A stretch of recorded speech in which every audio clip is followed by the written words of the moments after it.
Epilogi, terima kasih sudah mengklik podcast horor ini. Kali ini aku akan membawakan kisah horor fiksi yang diangkat dari novel karyaku yang berjudul Sedayu Bahulawean. Saat ketiga orang lelaki yang dinikahinya tewas beruntun dalam kondisi yang mengenaskan, orang-orang mulai menyematkan sebutan perempuan Bahulawean pada diri Sedayu.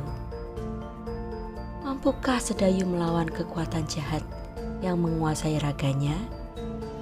Untuk mengetahui kelanjutannya, silakan siapkan posisi ternyamanmu dan selamat mendengarkan persembahan kisah horor dariku.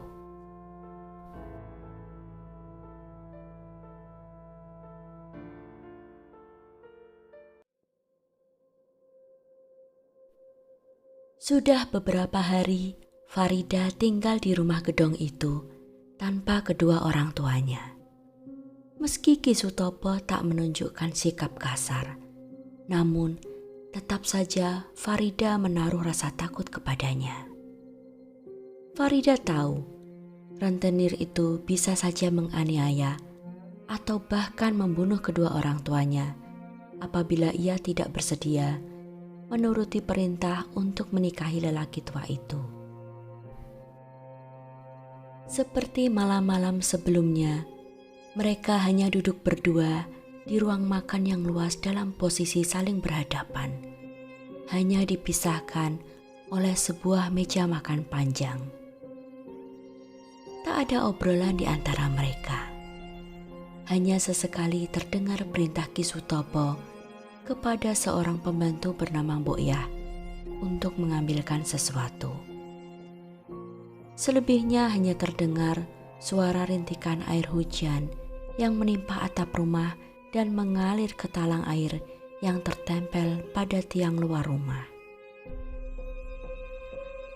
Ki Sutopo menghentikan kunyahannya.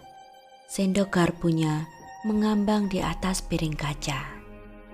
Tatapannya tajam mengawasi Farida yang sedari tadi terus menunduk sambil mengaduk-ngaduk makanannya. Dalam hati Ki Sutopo menghitung, hanya sebanyak 3 sendok saja makanan yang berhasil tertelan ke dalam mulut gadis itu.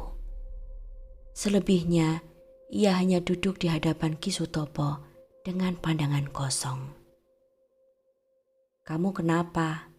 Sakit?" tegur Ki Sutopo pelan. Matanya menatap tajam Farida. Gadis itu tampak terkejut. Dengan gugup, ia mengangkat kepalanya dan memandang sekilas kepada lelaki tua itu.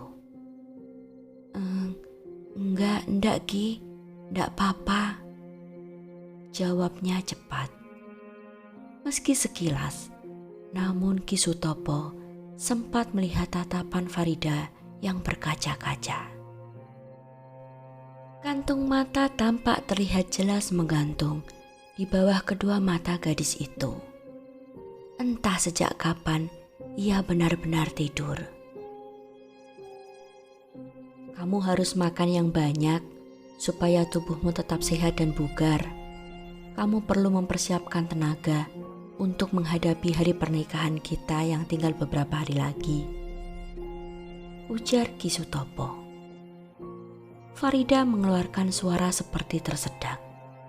Lekas-lekas ia menyambar gelas teh manisnya dan meminumnya hingga gelas itu nyaris kosong. "Iya Ki," jawabnya lirih. Farida kembali fokus pada makanannya dan mencoba menyuap lagi. Hujan di luar semakin deras. Entah dari mana angin bisa menerobos masuk ke dalam rumah. Ruang makan itu kini terasa amat dingin dan lampu kristal besar yang tergantung tepat di tengah ruangan kini mulai bergoyang-goyang. Ki Sutopo terus mengawasinya dengan dahi berkerut. Diawasi terus-menerus seperti itu membuat Farida jengah dan tak tahan lagi. Ia meletakkan sendok garpunya sejajar di atas piring, lalu bangkit dari duduk dan menggeser kursi makannya. "Maaf Ki, aku sudah selesai," ujarnya. Tanpa menunggu jawaban, Farida tergesa meninggalkan ruang makan itu dan segera kembali ke dalam kamarnya. Setelah mengunci pintu, Farida pun menghempaskan tubuhnya ke atas kasur. Sambil mendekap guling, ia membiarkan air matanya mengalir berderai-derai. Pandangan Farida buram oleh air mata. Ia hanya bisa melihat kilasan cahaya dari sambaran petir yang sesekali menerangi kamar itu. "Kang Siswo, di mana engkau, Kang? Aku bingung menghadapi semua ini. Kasihan anak kita, Kang," ratap Farida pilu. Tak ada yang menjawab pertanyaannya, kecuali curahan hujan yang kian menderas menimpa kaca jendela dan genting di atas kamar itu. Farida terus menangis terseduh-seduh. Wajahnya terbenam pada guling yang didekapnya erat-erat untuk meredam teriakannya. Suara ketukan di pintu membuat Farida terkejut dan menghentikan tangisnya. Ia memasang telinga. "Farida," itu suara Ki Sutopo. "Mau apa dia?" batin Farida. "Kamu baik-baik saja kan?" tanya lelaki itu lagi. Iya, hanya mengantuk dan ingin lekas tidur," jawab Farida terbata-bata. Ia menelengkan kepala, menanti suara sandal Ki Sutopo menjauh. Namun sepertinya lelaki tua itu belum beranjak dari depan pintu. Farida mulai agak khawatir apabila Ki Sutopo terus mengetuk pintu dan meminta untuk dibukakan. Gadis itu beringsur duduk dan semakin erat memeluk gulingnya dengan pandangan lekat ke arah pintu. Farida menghembuskan napas penuh kelegaan saat beberapa detik kemudian ia mendengar langkah kaki Ki Sutopo yang menyeret sandal kulitnya perlahan menjauh. Malam terus merayap. Hujan belum juga reda, malah semakin menderas. Guruh dan guntur menggelegar bersahut-sahutan. Mendadak Farida merasa sangat mual dan sekaligus ingin buang air kecil. Ia teringat hanya sedikit sekali makanan yang masuk ke dalam lambungnya. Suara curahan yang menimpa atap rumah terdengar sangat berisik. Farida bersijingkat dan mengendap-endap membuka pintu kamarnya, hendak ke kamar mandi yang terletak di sebelah dapur. Namun beberapa saat kemudian, ia baru menyadari tak ada gunanya berhati-hati. Toh suara berisik yang ditimbulkannya tak akan terdengar oleh Ki Sutopo dan kedua orang anak buahnya yang berjaga di luar karena terkalahkan oleh suara berisik hujan. Ia melirik ke arah pintu kamar Ki Sutopo yang tertutup rapat. Teringat kejadian saat kemarin lelaki tua itu untuk memintanya tidur bersama di kamar itu. Namun Farida menolaknya dengan halus. "Nanti saja, saat malam pertama kita, Ki. Toh tinggal beberapa hari lagi," ujarnya sembari tersenyum manis. Saat itu Ki Sutopo hanya menggerutu pelan dan langsung berbalik masuk ke dalam kamarnya. Senyum Farida pun langsung menghilang dalam sedetik. Ia langsung masuk ke dalam kamarnya dan mengunci pintu rapat-rapat. Malam ini lelaki itu tak memaksanya lagi.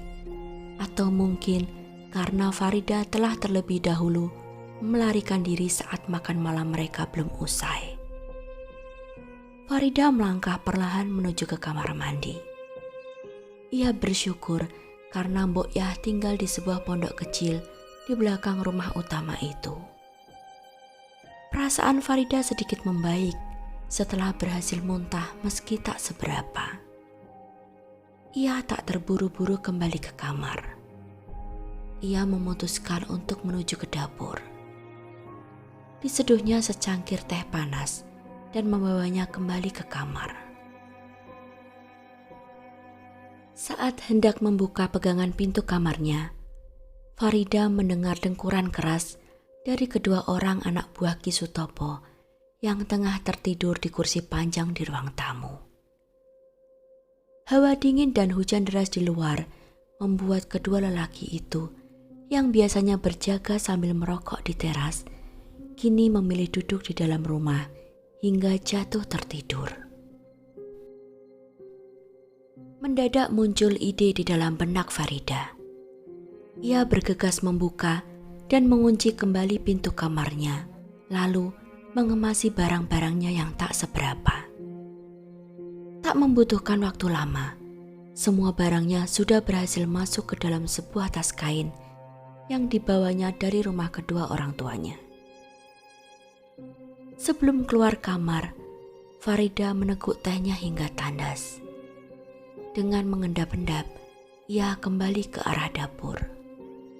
Setelah merasa aman, ia melepas grendel dan membuka kunci pintu.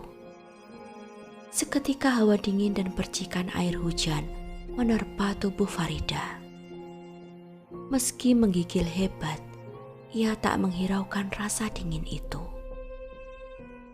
Farida kembali menutup pintu dapur dengan berhati-hati, lalu berlari cepat menembus hujan dan pekatnya malam menuju kebebasannya.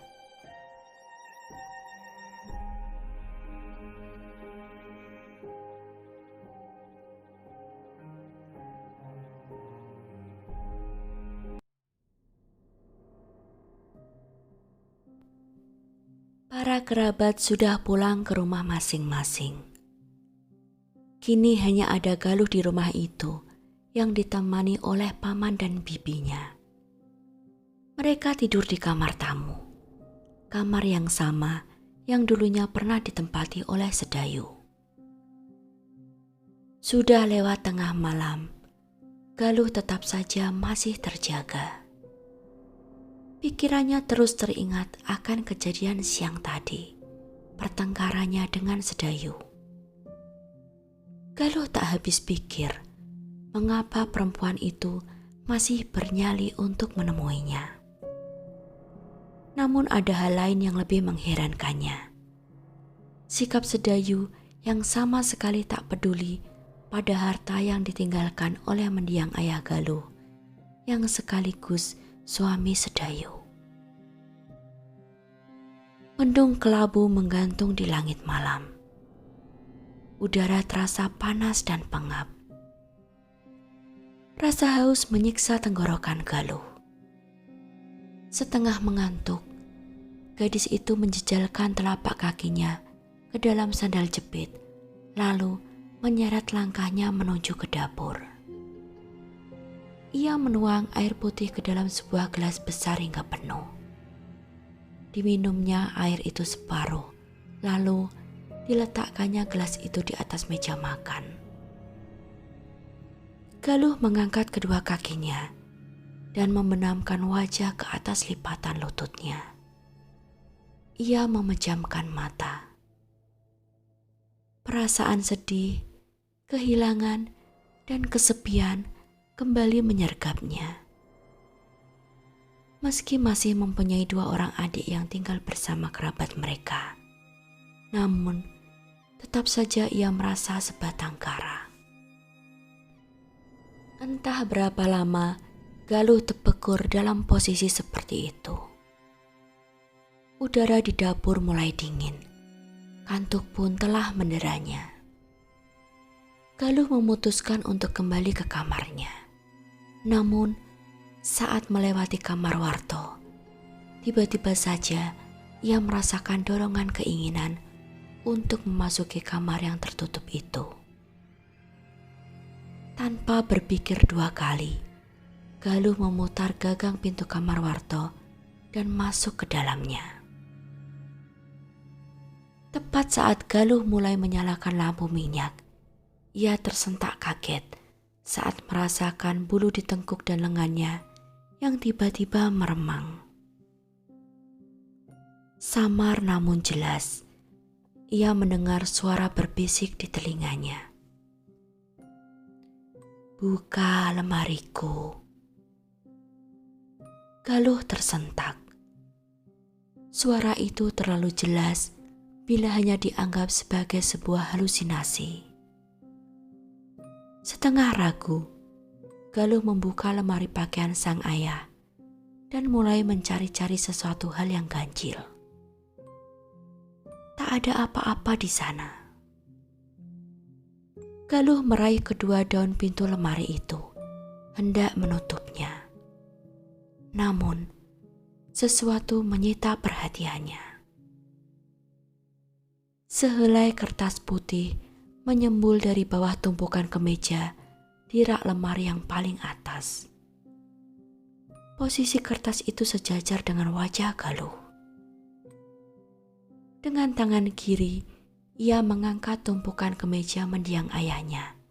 Sementara tangan kanannya menarik helaian kertas itu dengan sangat hati-hati.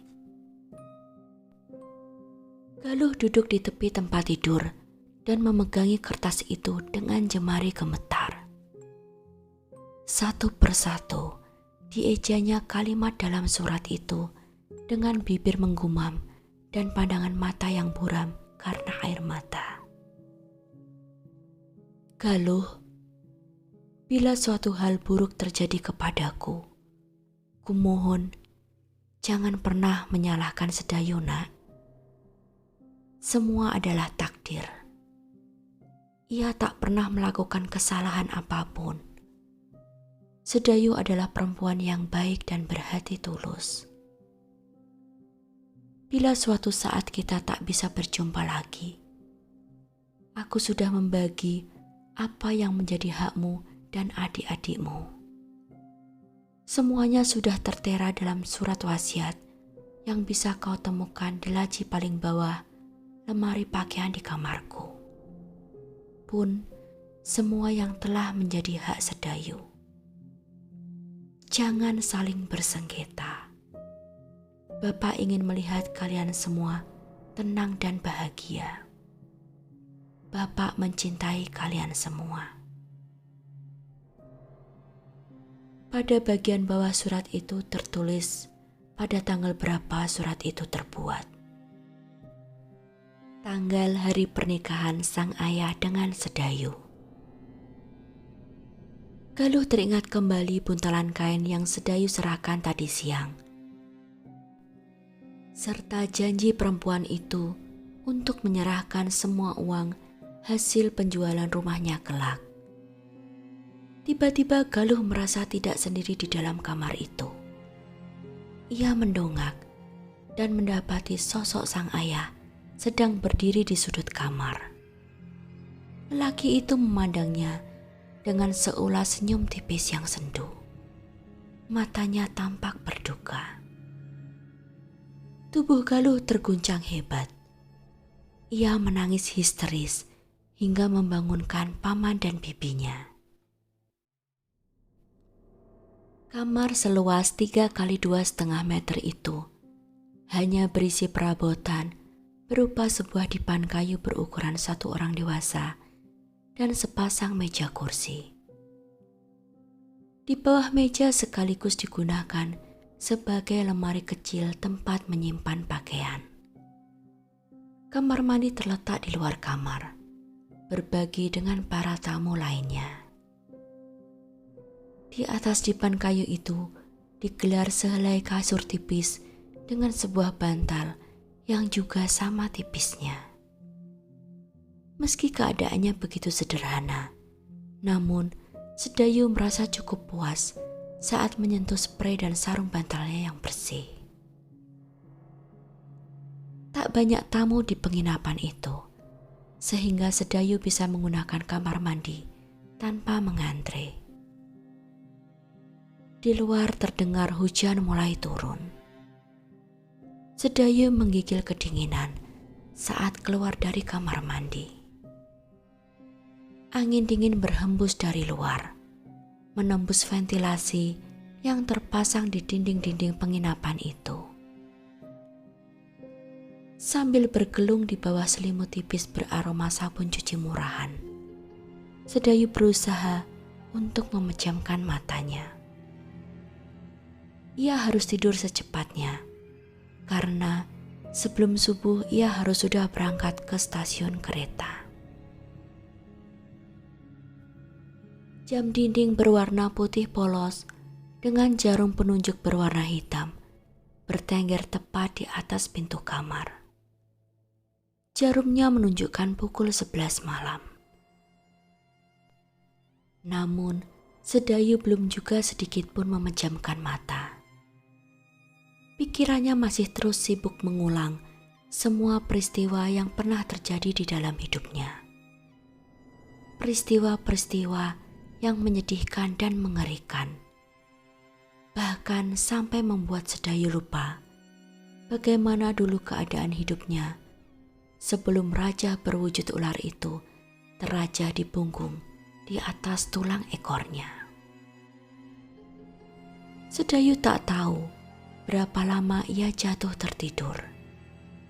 Namun ia beruntung bisa terbangun sebelum subuh tiba. Segera ia menuju ke kamar mandi untuk membersihkan diri dan bersiap berangkat ke stasiun. Hujan semalam masih menyisakan gerimis yang berkepanjangan. Sedayu berdoa di dalam hati agar bisa menemukan becak atau dokar di depan penginapan. Tampaknya ia cukup beruntung. Sebuah dokar mangkal tepat di depan penginapan. Sang kusir sedang tidur bergelung sarung di bangku penumpang di dalam dokarnya. Sedayu bergegas berlari melompati genangan air dan memayungi kepalanya dengan kedua telapak tangan untuk menghindari air hujan. Tas pakaiannya terayun-ayun di bahu sebelah kiri. "Pak, bisa antar aku ke stasiun?" panggilnya pelan. Kusir itu segera saja bangkit dan melemparkan senyuman. "Oh, inggih Mbak, monggo," ujarnya sembari pindah ke bagian depan dokar. Dokar itu melaju, seiring suara kecipak air dan hembusan napas kudanya yang mengeluarkan uap di pagi hari yang dingin menusuk tulang. Stasiun sudah mulai ramai. Sambil menunggu kereta datang, Sedayu membeli sebuah nasi bungkus dan teh manis panas yang dibungkus plastik. Penjualnya seorang nenek tua yang memakai kebaya dan jarik. Ia membawa dagangannya dengan sebuah keranjang dari anyaman bambu yang digendong di punggungnya. Sedayu memilih sebuah sudut yang tenang untuk menikmati sarapannya. Tak lama kemudian, para calon penumpang pun mulai berdatangan. Mereka berbaur dengan pedagang asongan, pengemis, pengamen, dan mungkin juga para pencopet. Suasana stasiun yang semula remang-remang, kini mulai terang benderang, hiruk-pikuk, dan berisik luar biasa. Setelah menunggu hampir 2 jam lamanya, akhirnya kereta pun datang. Sedayu bergegas masuk ke dalam gerbong, berjejalan dengan para penumpang lain yang membawa kardus-kardus besar bertali rafia, ayam di dalam keranjangnya, tas-tas pakaian dengan jahitan di sana-sini, buah dan hasil kebun lainnya yang hanya ditenteng tanpa dikemas lagi. Bayi-bayi mulai menangis, para balita mulai menjerit, anak-anak merengek, sementara bapak ibu mereka mulai mengomel dan menyumpah serapahi penumpang lain. Sedayu mengalihkan pandangannya keluar jendela kaca yang buram, terhalang oleh rinai hujan yang menampar permukaannya. Butir-butir air menyatu membentuk aliran yang mengenangi celah antara karet penyekat kaca dengan jendelanya. Sedayu semakin tenggelam dalam alam pikirannya sendiri. Perlahan, suara-suara itu semakin samar di telinganya. Ia mulai memasuki alam mimpi. Menjelang sore, kereta tiba di stasiun kota tujuan Sedayu. Dengan tubuh dan wajah yang kuyu, Sedayu berjalan terseok memegang payungnya menuju ke pangkalan angkutan pedesaan. Keinginannya untuk segera pulang lumayan tersendat karena supir angkutan pedesaan itu bersikukuh baru akan berangkat apabila penumpangnya sudah penuh. Cukup lama Sedayu duduk di dalam mobil itu, sembari memandangi si sopir yang berlarian ke sana kemari menawarkan jasanya kepada orang-orang yang baru keluar dari pintu utama stasiun. Sedayu mulai merasa kelaparan dan kehausan. Ia menjulurkan kepalanya keluar jendela mobil dan melambaikan tangan kepada seorang bocah penjual makanan. Dibelinya sebuah pisang rebus dan sebungkus tahu asin beserta air teh dalam buntalan plastik. Sedayu mulai memakannya sebagian dan menyimpan sisanya dalam tas, tepat pada saat mobil itu terisi penuh dan mulai melaju. Mobil yang syarat muatan itu berjalan merayap bagai tanpa akhir. Jalanan yang dilewati adalah jalan tanah becek dan penuh genangan air. Gerimis masih saja turun. Mendung yang menggantung membuat suasana sore itu sudah menjadi gelap dari biasanya. Sedayu duduk dengan gelisah. Ia memandang sekilas kepada semua penumpang di dalam mobil itu. Ia berdoa di dalam hati agar ada di antara mereka yang mempunyai tujuan yang sama ke desanya, Girilaya. Namun kali ini keberuntungan tak berpihak lagi kepadanya. Tak ada satupun wajah yang dikenalnya. Itu berarti Sedayu harus menyewa dokar sendirian dengan tarif yang jauh lebih mahal. Namun bukan itu saja yang menjadi kegelisahan Sedayu. Ia tak ingin hanya berdua saja menembus hutan malam itu bersama kusir dokar. Namun Sedayu tak mempunyai pilihan lain. Ia harus pulang malam ini juga karena tak ingin mencari penginapan lagi. Ia harus menghemat sisa uangnya. Mobil itu berhenti di tempat tujuan Sedayu, sebuah pangkalan dokar di sebuah percabangan jalan. Langit sudah sepenuhnya gulita. Setelah tawar-menawar harga, akhirnya mereka pun sepakat dan segera melaju ke Girilaya. Sedayu masuk dan duduk di kursi penumpang. Ia tak leluasa melihat keluar karena kusir menutup bagian kanan dan kiri dokar dengan kain terpal agar terlindung dari siraman hujan. Memasuki kawasan hutan, dokar mulai terguncang-guncang saat melewati tanah becek dan kubangan lumpur. Suasana sekitar gelap total karena sumber penerangan satu-satunya hanyalah lampu minyak kecil yang tergantung di sebelah kanan atap dokar. Sedayu memandang khawatir pada lampu itu. Kalau goncangan yang kuat akan membuatnya jatuh dan membakar dokar itu. Namun, buru-buru Sedayu menepis khayalan mengerikan itu dan mulai mengajak sang kusir mengobrol. "Hujan terus nggih, Pak?" "Nggih, Mbak. Sejak kemarin hujan terus-menerus. Kasihan kudaku, jalannya jadi becek dan membuatnya jadi sering terpeleset," jawab kusir itu. Sedayu terdiam. Ia tak tahu harus bertanya apa lagi. "Mbak dari mana? Mau pulang atau mau berkunjung ke Girilaya?" Giliran si kusir yang bertanya. "Dari Jogja, Pak. Mau pulang?" jawab Sedayu pelan. "Oh, perjalanan yang jauh sekali, Mbak.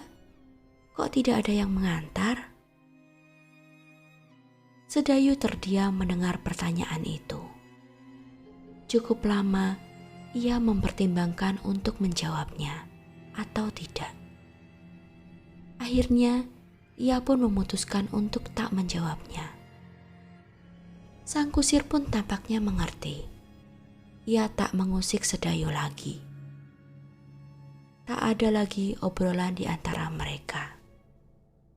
Hanya suara rintik hujan menimpa dedaunan, suara sang kusir menghela kudanya, suara ringkikan kuda, dan suara lonceng-lonceng kecil yang berdenting seiring derap kaki kuda itu. Sedayu menggenggam tiang dokar dengan kedua telapak tangannya dan menyandarkan kepala sembari memejamkan mata. Ia benar-benar merasakan kelelahan. Beberapa ratus meter lagi, mereka akan melintasi sebuah jembatan batu. Sedayu membuka matanya sedikit. Ia merasa lega. Itu artinya sebentar lagi mereka akan memasuki wilayah perkampungan. Gerimis mulai reda.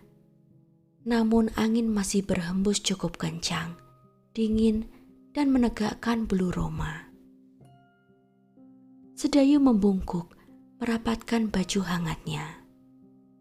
Ia meringkuk tepat di kursi belakang sang kusir, berharap agar sedikit terlindungi dari angin yang berasal dari depan dokar. Dokar yang semula berjalan terguncang-guncang, kini mulai bergerak dengan ritme teratur. Sepertinya kondisi jalan mulai rata, tak seperti jalan di dalam hutan yang berlubang dan banyak kubangan air. Sedayu mulai menegakkan tubuh dan memandang ke depan.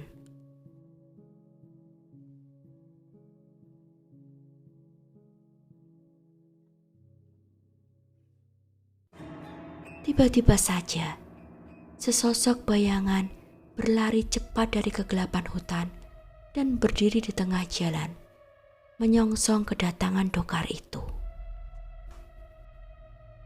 Sedayu dan sang kusir sontak terpekik berbarengan. Kuda penarik dokar pun meringkik keras dan berhenti mendadak. Kedua kaki depannya terangkat dan menggapai-gapai di udara. Lewat sorotan lampu minyak, mereka melihat sosok perempuan muda yang berdiri gemetar di tengah jalan. Tubuh kurusnya basah kuyup. Kebaya dan kain jariknya melekat erat membungkus tubuh. Mata perempuan itu membelalak lebar. Sorot ketakutan sekaligus harapan terpancar. Bibir pucatnya tampak bergetar. "Tolong aku," bisiknya lemah. Sedayu memandang tak berkedip kepada perempuan itu. Ia nyaris tak mempercayai penglihatannya. Apakah sosok itu memang nyata? Atau hanya halusinasinya belaka? Sang kusir yang cekatan sigap lompat dari atas tempat duduknya. Ia berhasil menangkap tubuh perempuan itu tepat sebelum jatuh terhempas di atas kubangan air yang kotor. Demikianlah akhir part ke-15 dari kisah horor fiksi yang berjudul Sedayu Bahulawean. Apakah kalian suka kisahnya? Silakan tinggalkan komentar, berikan like, share, dan subscribe channel ini, serta nyalakan loncengnya agar kalian mendapatkan notifikasi setiap aku mengupload part berikutnya. Terima kasih.